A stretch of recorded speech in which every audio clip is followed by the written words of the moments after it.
Hello.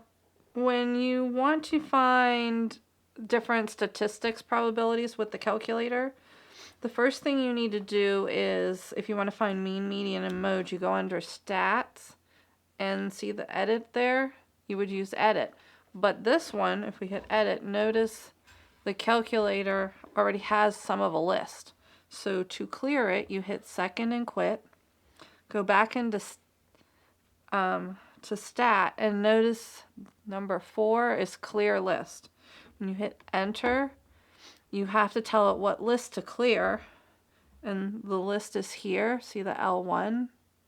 Notice it's yellow, so you hit second and L1 and hit enter, and then when you go back in, notice it's cleared, and then you just enter your data. So we'll just enter some data. 5, enter, 8, enter, 4, enter, 5, 9, 6, 5. There we go. So we enter some data. Now if we want to find the mean and the median, 5-number summary, standard deviation, to do that you go back under stat and you go over one to calc. And that first one gives you the different variable statistics. You use 1 if you have one list. You use 2 if there's 2 lists. We have 1 list. So we enter, and then you have to tell it what list. So second and L1, and hit enter.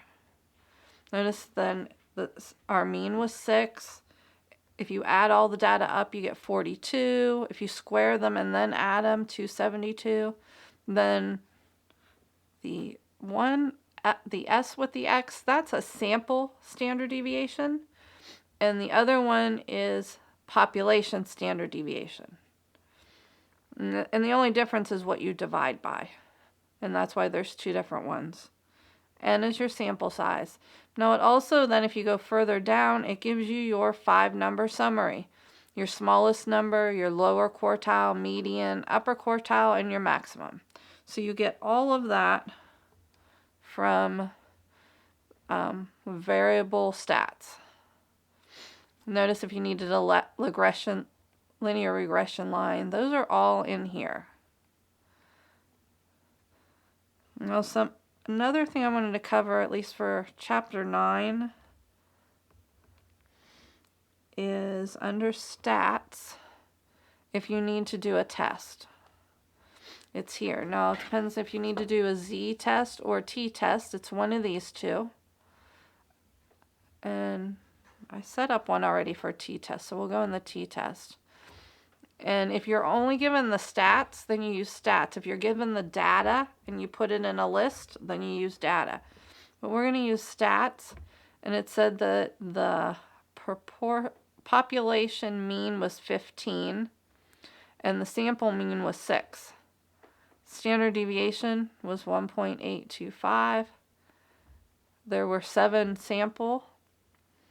Standard deviation, or we were doing not equal to, and then you just hit calculate. And then it will give you the t-test, the p-value.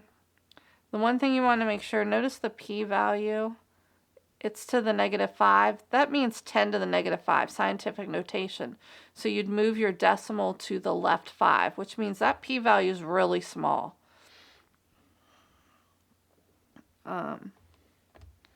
Another test you can do, second quit, I'll just clear it. When you go into stats and over to test, we have these are 2 sample standard deviations. And then if you have proportions, it's these 2.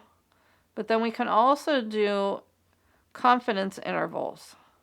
If you needed to do a confidence interval, you hit enter, and then you put your stats, standard deviation, the mean, the sample size, and then your confidence level. Your C level is usually 95 or 99, but whichever it is that you put it, and then you hit enter, and it gives you it. Likewise, you can do the same thing with the t-test. Stats, over to test, down to the interval, and then you just put your data and calculate. And there you go. There's your standard deviation. If you have any questions, just let me know below. Thank you. I meant to end the one before and forgot. No, you're supposed to stop.